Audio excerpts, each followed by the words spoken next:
Hello दोस्तों, नमस्कार, जोहार, जय मसीह की। दोस्तों, आप सब कैसे हैं? मैं आशा करता हूं परमेश्वर की दया और कृपा से आप सब अच्छे और स्वस्थ ही होंगे और मैं भी परमेश्वर की असीम दया से स्वस्थ और अच्छा ही पाया जाता हूं। तो दोस्तों, आज का पाठ है मत्ती रचित सुसमाचार से 21 अध्याय का 1 से 17 पद तक पढ़ेंगे और इस वचन के द्वारा परमेश्वर पिता हमें क्या समझाने की कोशिश करते हैं, क्या आशीष देना चाहते हैं, हम लोग बाइबल पढ़ कर के ही समझेंगे और उसके विषय में चिंतन मनन करेंगे और चर्चा करेंगे। तो दोस्तों, चलिए हम लोग बिना देर किए हुए बाइबल को पढ़ने के लिए स्टार्ट करते हैं। तो दोस्तों, यहाँ पर मत्ती रचित सुसमाचार में लिखा है, यरूशलेम में यीशु का प्रवेश यानी ईसा मसीह का प्रवेश।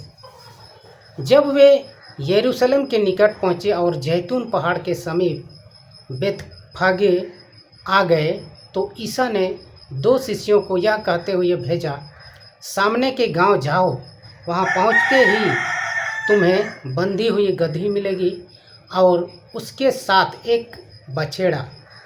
उन्हें खोलकर मेरे पास ले आओ।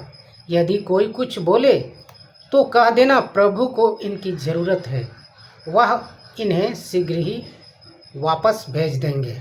यह इसलिए हुआ कि नबी का यह कथन पूरा हो जाए, सियोन की पुत्री से कहो, देख तेरे राजा तेरे पास आते हैं, वह विनम्र है, वह गधे पर, बछड़े पर, लद्दू जानवर के बच्चे पर सवार है।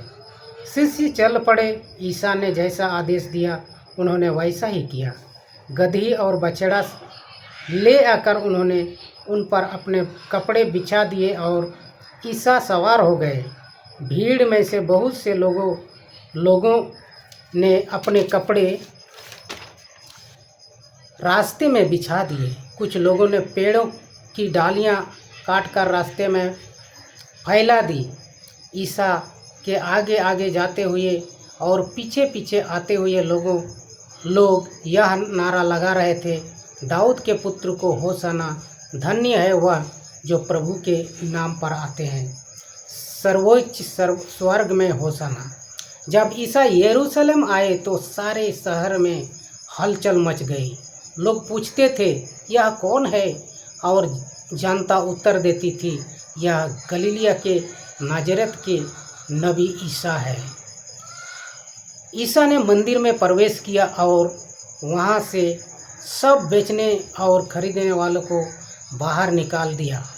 उन्होंने सराफों की मेज़ें और कबूतर बेचने वालों की चौकियां उलट दी और उसने कहा, लिखा है, मेरा घर प्रार्थना का घर कहलाएगा, परंतु तुम लोग उससे लुटेरों का अड्डा बनाते हो। बालकों मंदिर में अंधे और लंगड़े ईसा के पास आए और उन्होंने उनको चंगा किया। जब महायाजक और शास्त्रियों ने उसके चमत्कार देखे और बालकों को मंदिर में यह नारा लगाते सुना, दाऊद के पुत्र को होशाना, तो वे क्रुद्ध होकर ईसा से बोले, क्या तुम सुनते हो कि ये क्या कह रहे हैं? ईसा ने उन्हें उत्तर दिया, सुनता तो हूँ, क्या तुम लोगों ने कभी यह नहीं पढ़ा, बालकों और दुधमुहे, क्या तुम लोगों ने कभी नहीं पढ़ा, बालकों और दुधमुहे बच्चों के मुख से तूने अपना गुणगान कराया है। इतना कहकर ईसा ने उन्हें छोड़ दिया और शहर से निकलकर वह बैथानिया गए और रात को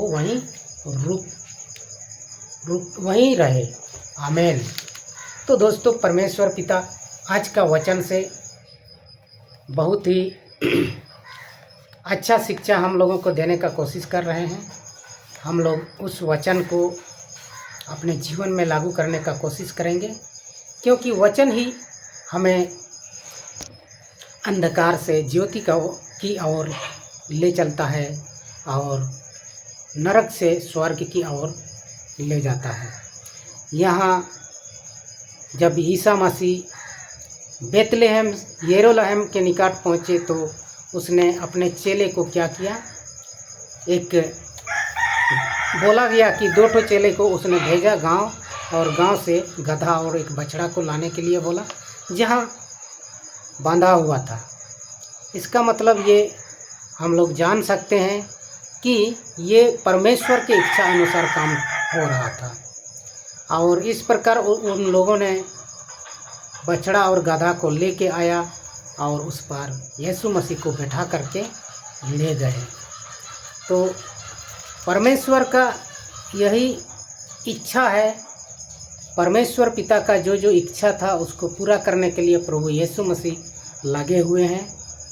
और आज का दिन में परमेश्वर हमारे लिए बहुत कुछ कह गए हैं, बहुत कुछ करने के लिए हमें प्रेरित किया है।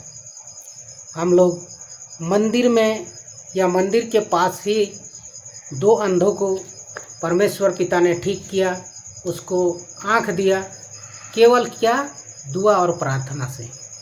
तो हमें भी प्रतिदिन दुआ और प्रार्थना करना ही चाहिए, क्योंकि अभी हमारे पीछे बड़े से बड़े शैतान लगे हुए हैं और वो शैतान हमको अभी बहुत परेशान कर रहे हैं। तो दोस्तों, आज का इस पाठ से हम लोग बहुत अच्छा शिक्षा मिलता है। लड़ाई झगड़ा नहीं करना चाहिए आपस में। एक घर में जहाँ पर परिवार है, छोटा हो या बड़ा हो, वहाँ पर लड़ाई झगड़ा नहीं करना चाहिए। और यही लड़ाई झगड़ा कारण से ही हमारा समाज में बहुत खराब काम हो रहा है। और हम लोग परेशान होकर के, मजबूर होकर के क्या करेंगे, मजबूर होकर के कुछ भी करने के लिए हम लोग हिल जाते हैं। तो परमेश्वर पिता यहाँ पर कहते हैं कि आप चिंता न करें, आपको तो प्रार्थना करते रहना चाहिए। और प्रार्थना ही जीवन है, प्रार्थना ही मरण है, प्रार्थना ही सब कुछ है। तो दोस्तों, हमें प्रार्थना करना चाहिए, यीशु मसीह को याद करना चाहिए। और आज का दिन जो है परमेश्वर पिता बहुत ही अच्छा दिन बनाया है हम सबों के लिए।